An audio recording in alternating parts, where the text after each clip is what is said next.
welcome to SveNFL. What is up, y'all? It is Jonathan Rollins. No Skip Massaro today, but we are two Americans living in Sweden talking about football. And it is the offseason, and it just so happens to be that Skip's out of town, so you're alone with me to discuss the coaching. We're in the middle of the coaching breakdown. We've got two divisions out of the way. We did the NFC East, the Super Bowl winners. We started with that. And now we've done the NFC South. And today we'll be going through the NFC West. No, that's probably not the right one for that division. What sound on the soundboard is great for the NFC West? I would say, damn! Because you never know, man. These guys, they could all be good or they could all be bad. We don't know, man.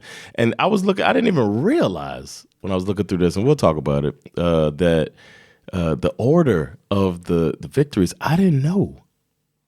I didn't know until I looked at this.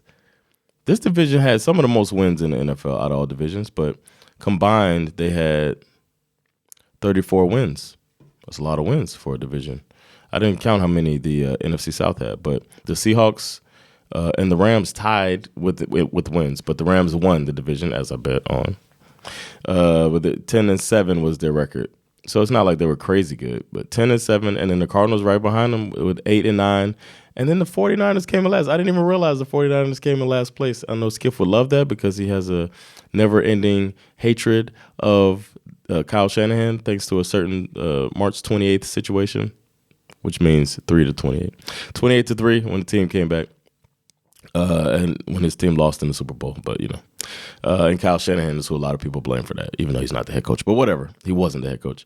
But the West it's been considered a pretty formidable division. They have a rising team with the Cardinals. There seem to be people believing in Jonathan Gannon over there. We'll talk about them as well.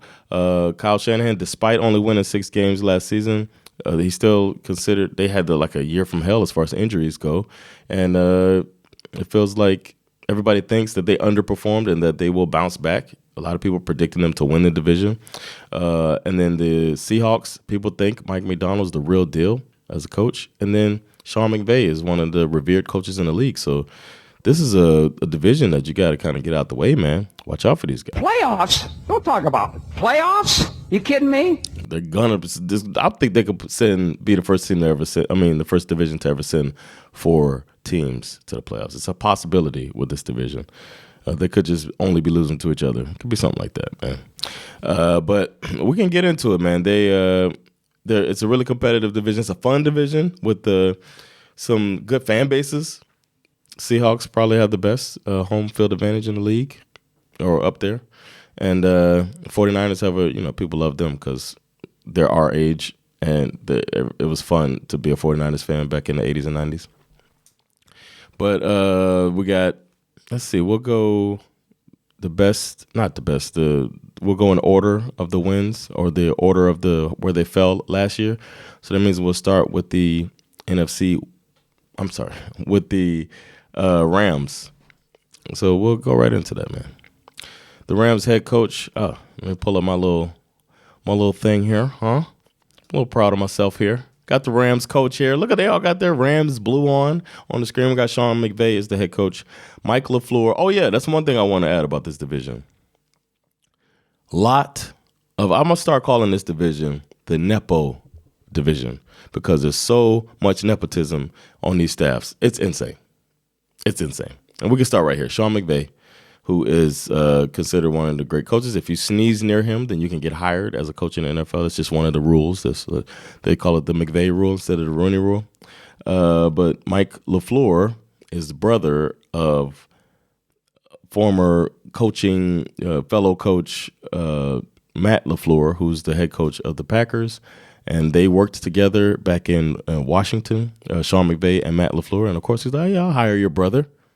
That's what happens, yes. And Chris Shula, might recognize that name, one of the winningest coaches of all time, former Dolphins coach Don Shula. It's his son. Yeah, working for the Rams, working for McVay, who's also employing his friend's brother. Nepotism. But yeah, the Rams, they finished with 10-7. McVay's only 39 and he was made coach in 2017, just before his 31st birthday. Made him the youngest coach in modern history, and this is his 8th year at the helm of the team. And a lot of times his staffs get poached. I find him impressive because he's won with building a team from scratch, which he's doing right now, and with basically buying a playoff team. I thought that they went through free agency and built their team. He's done both, man. Just nailing draft picks now, and now the team is back to a division-winning team. His winning percentage is 61%. He's 80 wins. He's out of 132 games. His postseason record is 8-5. And he's got a Super Bowl victory in 2022. Youngest coach ever to win a Super Bowl. He's obviously a great coach. His coaching tree is regarded as one of the most prolific and impactful. They say I mentioned the McVay effect. That's in here as well. He's got coordinators that are now head coaches. Matt LaFleur, who's the coach of the Packers. Zach Taylor, who's my least favorite coach in the NFL, is a Bengals coach. Kevin O'Connell is from the McVay tree. Liam Cohen, now Jaguars coach, from the McVay tree. And then we got Shane Waldron, Joe Barry, Ejiro Evero. They're all students of his. Wes Phillips, whose father was a coach too. A little more nepotism there. Dwayne Stukes, Matt Daniels. They're all coordinators across the league, all from the McVay tree. This dude has left his mark on the NFL already if he retires tomorrow. So, and a lot of these coaches are from a lot of offensive minded, but it's just they're just like a nerded out thing. All of their squad. I listened to the podcast I think it was called Coaches, where they were all talking about all of these McVay kids, and Mike McDaniel and Raheem Morris and all of these guys that just talk football and nerd out and try to like outsmart each other and be great. I think it's really cool. Offensive coordinator Mike LaFleur here. He's 38 years old. It's his 3rd season as the Rams offensive coordinator. He was last year, of course, and the scoring was 8th in the NFL last year, averaging 23.76 points per game. I predict it's going to get even better because they still have the receiver core, and they've added Devontae Adams to it. Yikes, they're going to be a little scary, I think. They were 10th in passing, averaging 228 yards a game, and they still have a really fun quarterback in Matt Stafford, who I just have to, if I say a dog, I got to do the grapefruit. Shout out to Skip. LaFleur is showing stability, the fact that he's still there another year in his system. He used to be a Jets coordinator, offensive coordinator from 21 to 23. He was passing game coordinator for the 49ers. A little bit of cross-pollination there because Kyle Shanahan is a peer of Sean McVay from back under Mike Shanahan's from his tree. So the Rams and 49ers, who are rivals, have this guy over here who's worked for both, and now he's using a pass-heavy offense. To describe their offense, I was trying to figure this out because I want to get the philosophy and convey, because he's got a pretty versatile offense. He's known for having a tight, like packing in. I think I talked about this a few years ago. They pack it in tighter than all their offensive sets. They use the least amount of field, or the furthest from the sidelines of the field. They pack it tight and make you have to figure out what's going to happen next. They do wide zone running as well. So if you're packed in tight and they get out, that's pretty tough on the defense, making you move horizontally. It's tough for normally defenders to do so. They do a lot of play action. Stafford is just a really good quarterback, future Hall of Famer, and that helps since they got together. They use deception a lot. That's always good, and misdirection, and a bit of motion as well from those packed in lineups. They try to be adaptable. That's part of his philosophy. Mike LaFleur is known for being flexible and finding ways to get ball to playmakers, and they got some really good playmakers over there. And of course, it's both of their things. It's Sean McVay and LaFleur. It's just that LaFleur is just using it with Sean McVay's guidance, I would say. And I'm pretty sure LaFleur calls the plays on the field, but I didn't get that information here. But that's about it. Yeah, Mike LaFleur and the tight offense was trying to trick you up. Defensively, we got Chris Shula. He's a young dude, and he's got a lot of energy or whatever. He's been. Last year was his first season as a defense coordinator because Raheem Morris was before, and he went to Atlanta. But they had the 6th highest scoring defense in NFL, only allowing 22 points a game. Well done. They had the 10th highest team pressure rate at 36%. The line has some good players, and they try to be attacking and relentless. And that's the way he defines his defensive philosophy. They have an adaptive philosophy, multiple, they would say, but fundamentally it's from the 3-4. And that means you have the 3 up front, 4 linebackers. That's their base, but they're not tied to that. So sometimes they'll run a 4-man front, and sometimes they'll run a 3-man front. It just depends on what they have in front of them. But Shula says that they're a multiple defense, and they'll use 4-3 when necessary, but their base is considered 3-4. But as I said in the last episode, a lot of teams have too many receivers on the field for you to just stay in that defense. You'll be a lot of mismatches like that. So most teams have 5 defensive backs on the field most of the games. But they try to be aggressive without blitzing too much. They create pressure with stunts. They used to have Aaron Donald over there, so that made it a lot easier getting double teams all the time. But they do stunts, twists, things with the line to try to make it hard for the offensive linemen to be able to block, and that's how they get pressure.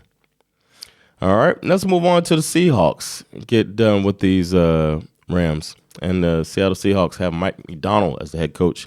Clint Kubiak, who is the son of Gary Kubiak, who was the coach of the Houston Texans, where all of these guys got started after they went away from, I'm pretty sure there was Mike Shanahan first, and then some of the guys went to Houston. I know Mike McDaniel did. I know Kyle Shanahan did. And Gary Kubiak's son obviously got started there. And now he's with Mike McDaniel. Look a little more nepotism. Defensive coordinator Aiden Durd, who's from England. We'll talk about that too. Mike Macdonald, the young coach, 38 years old, born in 87, and he took over last year. Good job, 10-win season, taking over last year. So that's good. So his winning percentage is 58.8%. Keep that up. You'll be having a job for a long time, sir. But he's tied to the Ravens. The Ravens have been a defensive force for a long time, and he spent 9 of the last 10 seasons with that team, and he had 2 years as their defensive coordinator. But he also was defensive coordinator for University of Michigan. Guess who Ravens coach's brother is? And guess where he was at? John Harbaugh's brother, Jim Harbaugh, was the coach at Michigan. So, wonder why. The Ravens defense was dominant in his last year there, and that's what helped him get his coaching position as a head coach, because they were the first team in NFL history to rank first in points allowed, sacks, and takeaways. So this dude was doing his thing. But he got success last year, and he has hired Clint Kubiak, who came on last year. And he came on last year as, he was offensive coordinator for the Saints last year. And the Saints offense ranked 24th. And now he's over at the Seahawks. All right. They were 21st in total offense as well, and now he's bringing that over to the Seahawks. But he's trying to overhaul the offense and have a different vision for the offense. The Saints were low in scoring, but he was offensive coordinator for Vikings. He was passing game specialist for the 49ers, and he was Broncos quarterbacks coach. So they think that is going to bolster his those experiences are going to speak for him more, according to them, than his bad year last year as the Saints coordinator. We'll see. I don't know. But they're trying to do a full shift to a physical identity. They want to, which Seattle used to have. So they want to do the outside zone blocking that is good from that Shanahan tree. If him being from that area with the Kubiak and all of that, all of those guys, they do that zone blocking where the offensive lineman picks an area and like uses that to block instead of just blocking this guy. They block the guy in the area. That's what the zone blocking is. So he's doing that, and he wants to be physical and dominate defenses running downhill off the ball. All right. So they're going to commit to the running game, wide zone scheme, play action passing, which a good running game will create. Pre-snap motion, misdirection. That's all part of that Shanahan stuff too. And they want to have they don't want to be too complex. They want to have like a simple playbook that everybody can latch onto and just know the philosophies and go. That's what he's saying, and that will make his playbook quarterback friendly. Aiden Durd, defensive coordinator. He's been with the team since last year, 2024 season, and he's originally from England. I thought that was pretty cool. He was with the Dallas Cowboys, 21 to 23. He was defensive line coach. 2016 to 2020, he was with the Falcons. And he was just an intern, and then he was promoted to linebackers coach, outside linebackers coach. And then he was in the NFL UK. He was the head of football development of NFL UK, and he helped create International Player Pathway Program. I think that's pretty dope. Getting players from Europe or from the UK to get a path to the NFL. And I've seen some players do some of these pathway programs and make it to the NFL. I always root for those guys. But he was defensive coordinator for the London Warriors, and we know how they are. Oh, my goodness, they are amazing. Look out for the London Warriors. The London Warriors. And he had a coaching internship with the Dallas Cowboys through a fellowship. So that's good. I'm glad. I want to hear if he still has the accent.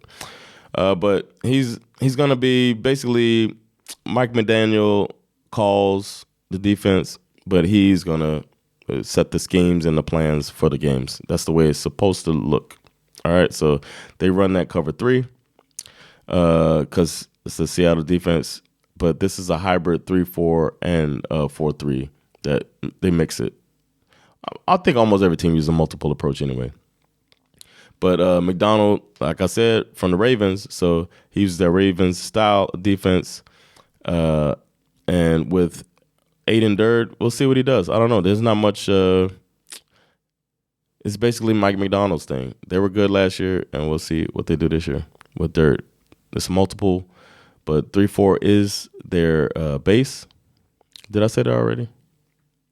It's multiple, but 3-4 is their set base, and McDonald's known for disguising. So he'll disguise what's coming to you. We'll see what happens. And that's supposed to be his main thing is disguising, like we talked about with the Todd Bowles over in Tampa. But he's aggressive, doesn't blitz a lot, but tries to generate simulated pressures, fuck with the quarterback's head a little bit, make him move a little, make the clock go a little faster. Maybe create illusion of 5-man rushes, but it's really 4-man, and that'll help 1-man extra person be in coverage and make you fuck up, make a mistake. So they want to have versatile players on the team so they can do even more disguise where you're like, oh my gosh, I didn't know cornerback was coming. I just got sacked. So, but it's considered a complex scheme as opposed to that offense of Kubiak. This is supposedly complex. So they got to get some technically sound players and a lot of times grab some players that are familiar with the system. Let's move on to the Arizona Cardinals. The Cardinals have Jonathan Gannon as head coach, Drew Petzing, who is the offensive coordinator, and then Nick Rollis is the defensive coordinator, who looks like he is insane on this picture. But they had an 8-9 record. It was an improvement on the year before. They also had pretty much the whole year with their quarterback, who was injured the year before. But Gannon's only 42 years old. He was hired in 2023, so this is going to be his third year. His regular season record is 12-22, winning percentage is 35%. But in 2024, they had got some pieces on the team, and now his win total went 4-8, and then it went from 4 to 8. So that's good. He doubled his win total, and he had a 6-3 home record. So he's got something to hang his hat on a little bit. But he was a defensive coordinator for the Eagles. We talked about the Eagles a few episodes ago. He was one of the ones that was poached away from that successful staff. He was assistant under Mike Zimmer with the Vikings in 2014 to 2017, and he said Mike Zimmer is one of his biggest mentors. And when he was defensive coordinator in Philly, they constantly ranked in the top 10. Y'all know about the Philly defense. They were second in total defense in 2022. They led the NFL in sacks 21 to 22. So he knows what he's doing, I'm guessing. His offensive coordinator is Drew Petzing. He's only 38 years old. It's his third season as the OC. So he came on right when Jonathan Gannon came on, and they built this thing together. They were 12th in the NFL in scoring last year, 23.5 points a game. They were 7th in rushing yards per game. They're one of the most committed teams in the league with rushing. And that's good. They got the big-ass back over there, Connor. But this is the third season with this offense, so you can only expect – this is when they say teams start gelling and really getting it if they have the same coordinator 3 years in a row. A lot of times, if you have a good one, they might get poached. So it's good that they have this. Their philosophy is run first, and they had the third most rushing yards in team history, highest yards per carry average in 2024 with 2,451 yards last year and 5.29 yards per carry. That is impressive. So they want to be a dominant team. They emphasize the run game. They don't like the high volume passing. It's not their thing. So they're going to keep rushing more than everybody else in the NFL, basically. And that's fundamental with them. Baltimore, Buffalo, and Philly are the only teams that had at least 4 rushing touchdowns of 40-plus yards. So they'll gash you, beat you down, and get a big play. And they want to be physical. They do a lot of play action off of their run, so they set everything up off the run. And they try to be multiple and diverse, so they might do outside, they might do inside, they might bang you in the mouth. It's not just hand it off and run down the middle. It's like, I got to figure this out now. Oh, man, I might have to go lateral this time. So, yeah, it's supposed to be simple. It helps Kyler Murray, and that's their setup. On defense, they got Nick Rawlis, and he is basically under – Jonathan Gannon is the defensive mind behind it. So they don't have just one scheme. They don't have just 3-4-4-3. They call themselves multiple adaptable, like a lot of teams. They try to build the scheme around the players they have rather than forcing the players to learn the system. I think that's the future of the NFL anyway. So they're flexible, and they switch it around. They have Vic Fangio influence for Jonathan Gannon. And he's over in Philly, of course. So they do the split safety, the 2-shell, and they disguise their coverage behind that. I hope y'all understand that. I hope that wasn't too technical. And the Cardinals like the multiple, the players that are versatile that could be multiple. So maybe you could be an edge rusher, and then maybe you can stunt and hit the middle of the D line or the O line. So they try to get players for that so that I could fit into the system. That's it for the third place team, and now it's time to go to the last place team in the division. I picked a picture of Kyle Shanahan looking frustrated. Because I love my guy Skiff. I know he would appreciate that. Kyle Shanahan is the head coach in San Francisco. I'm about to say nice things about him, Skip, so you might want to pause or like fast forward. But Clay Kubiak is the offensive coordinator, and Robert Saleh is once again defensive coordinator. Kyle Shanahan is 45 years old. He's 20th head coach in San Francisco history. And last year was his 8th year as the head coach, and in 8 seasons, his regular season record 70-62 with 53% win rate, and he only won 6 games last year. His postseason record is 8-4. He's led the team to 2 Super Bowls since being there in 2020 and 2024. His coaching lineage is deeply rooted in offensive innovation, and it's because his dad, Mike Shanahan, Hall of Fame coach, and he worked under John Gruden. He worked under Gary Kubiak, and he's developed his own coaching tree almost like Shanahan, with assistants going on to become head coaches like Robert Saleh, who was the Jets coach, Mike McDaniel, who was the Dolphins coach, D'Amico Ryans, Houston Texans coach, and people. He's got a reputation around the league as one of the most creative offensive minds. Just saying it. He's known as he's considered a top offensive coach. I put it like that. And he getting the team to the Super Bowl twice. It's pretty good. And taking an offense to the Super Bowl as well. I'm like feeling nervous. I know Skip's like punching the air right now.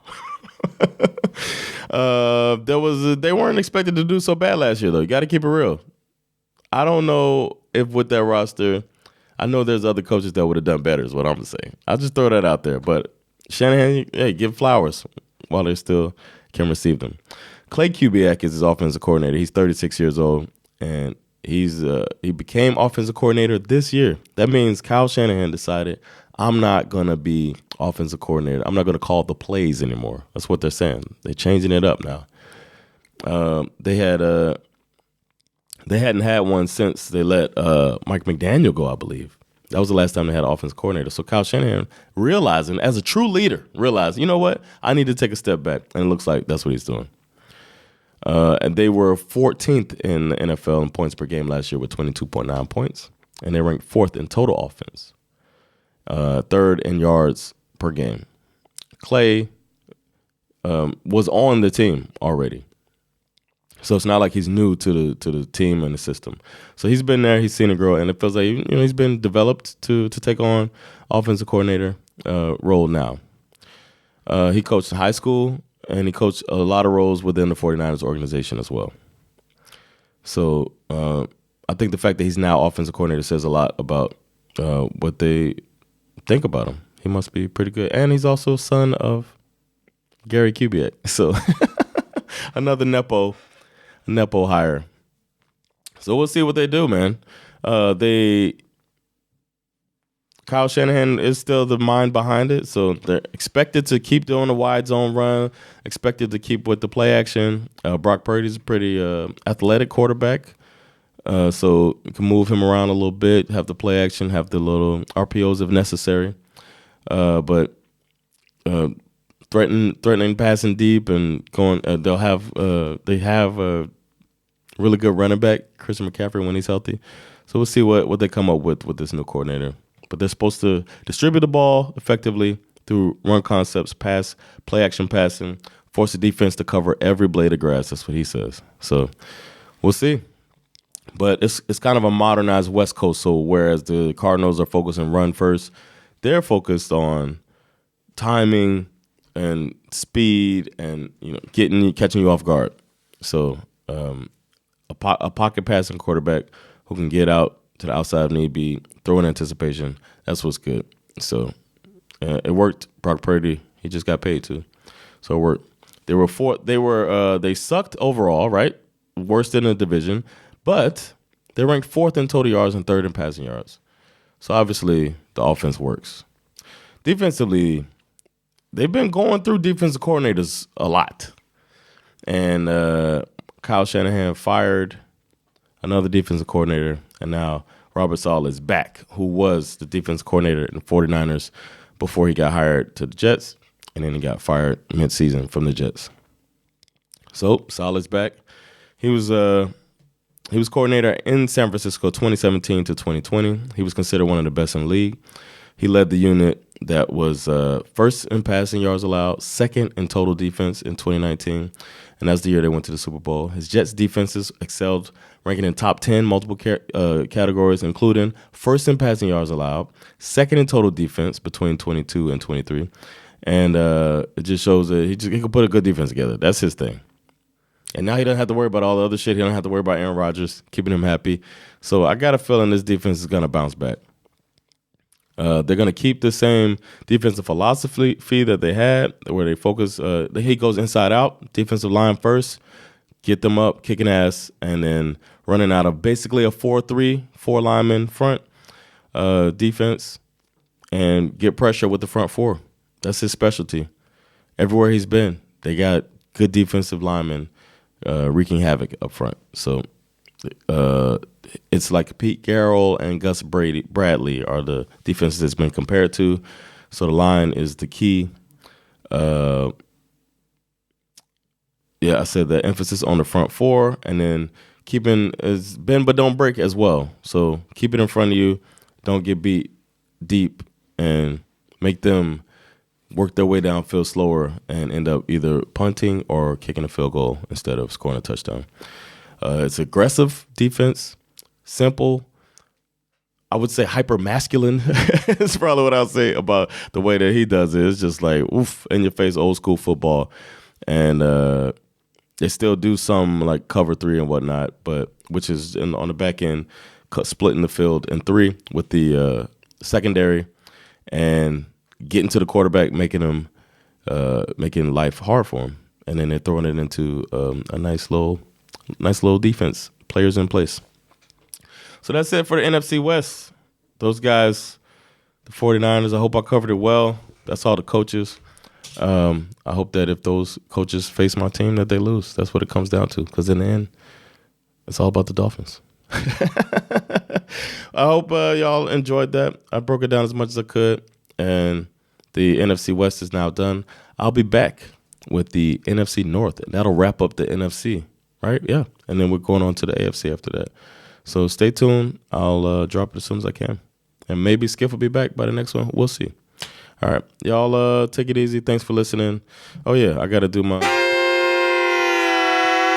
Bring the music in. Let y'all know, man. When you hear the horns, you know you either heard something fantastic or about to hear something great. And the former is true, not the latter this time. It's been fun. I'll be back, like I said, talking about the NFC North and then the AFC. Stay tuned, man. It's been a great time, and I hope I did okay alone. Y'all take it easy. I've been Jonathan Rollins with SveNFL. Peace.